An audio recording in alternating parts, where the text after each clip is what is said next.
Yes, now the most awaited quiz question. Which of the following commands you would use to count the number of total true elements in a vector? I want the answers. Please do it fast. True elements, how will you get from a matrix? N and Z, find, type the answers A, B, C, or D. Type the answer A, B, C, or D. Do it fast. D. We'll check the answer D. I don't think it is D. B. D. Wrong. B also should be wrong. I think the answer is not non-zero. Not non-zero means it is going to find the true values, right? Not of non-zero. Okay, it is going to find the true values. We have seen one example also using this, I think. One more quiz question is coming. Say me the answer.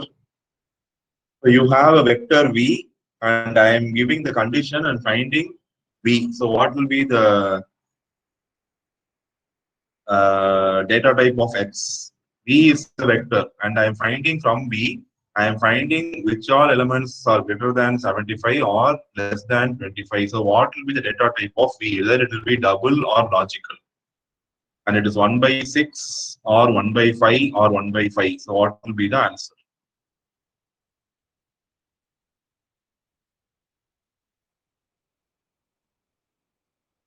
We are going to find the index of whether the number is greater than 75. See, or means only any one condition should be satisfied. So 89, you see, it is true.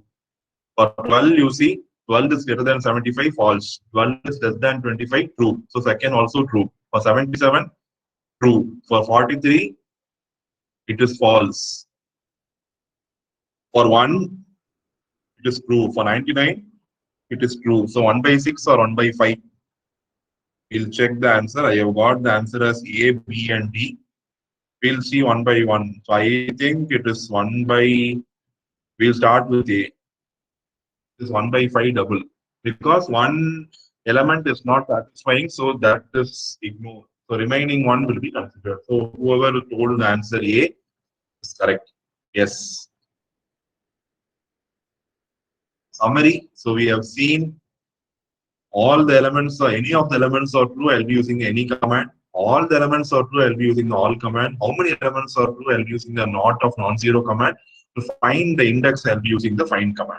Yes, remember how to count element using these four functions